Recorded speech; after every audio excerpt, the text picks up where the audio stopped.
dentist was starting with the nurse, right? I feel like the third wheel, like I was just back and they was just like flirting. I Flirting was with like, each other. yeah, and I was like, okay. It's interesting.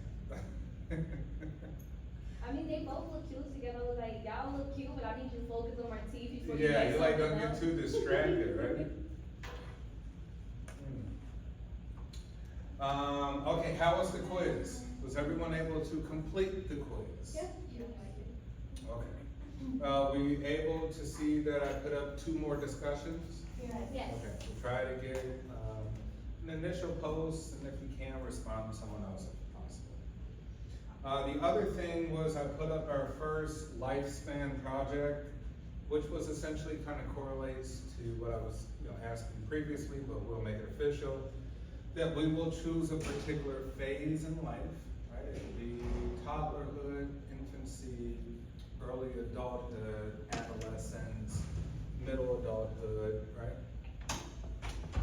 And talk about some of the physical characteristics, right? Socio-emotional and cognitive things, challenges, adaptations, changes, things of that nature. And maybe you can use some personal observations, meaning that someone you actually know, which you can observe, like, hey, this is what I see changing in their life, right? Maybe the way that they think, the way that they interact with other people, or maybe just their physical growth. So we'll start those hopefully next week. And what I'll do is I'll put an announcement kind of showing who's going to be going Tuesday versus who's going to be going Thursday. Right? That way there's no confusion. All right, so we'll have 3, potentially, a few more projects in the course before things are over. But I'll try to make them interesting and maybe some different types of observations that we could kind of take shape. We'll also have Camilla do a presentation for us. Right? Oh, yeah, that's right. Yes. Montserrat's going to do a presentation for us at halfway through our lecture. Sounds good? Okay. All right, this chapter. So I think we have midterms coming up. And so I'll make an announcement for that. And what we'll do, we'll have a midterm maybe next Thursday.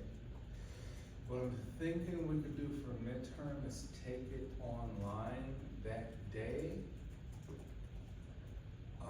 without class, which means it'll be open during class time, but we won't have class.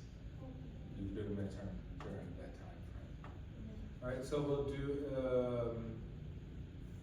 a midterm review Tuesday. Sounds good? All right, this chapter talking about physical and cognitive development in early childhood. In terms of early childhood, we are talking about ages of 3 to age 6, right?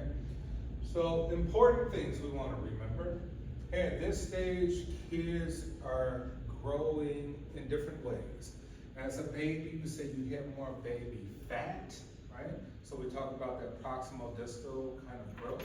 Babies were kind of widening out so that they have that fat in order to support their nutrition and also help them in case they fall, hurt themselves, they more bouncy kind of physical appearance. Whereas children 3 to 6, you're like, oh, they're running and walking. That's a whole different structure you need to have. You need to have some solid bones, right, in order to jump and do all these different things. So we'll talk about how children are developing by gaining bone length, right, converting cartilage and tissue into bone so they get elongated, they thin out. We'll also talk about the cognitive part, how they're starting to crystallize more memories.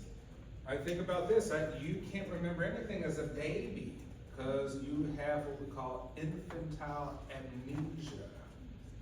Right, the part of the brain that essentially deals with memory, we would say is not as active, right? which we'll discuss as well too, the activities of memories. And also the importance of sleep. Like, all right, you have all of these things happening, new information, because you're a new person in a new world. Which means that, hey, potentially at this age, children have double the amount of neurons that we have at our age. Like, oh, that means they're able to sponge. They're like a sponge, to pick up everything, right? But you say ours may be more efficient thinking because we prune the new ones. We don't need them in neurons.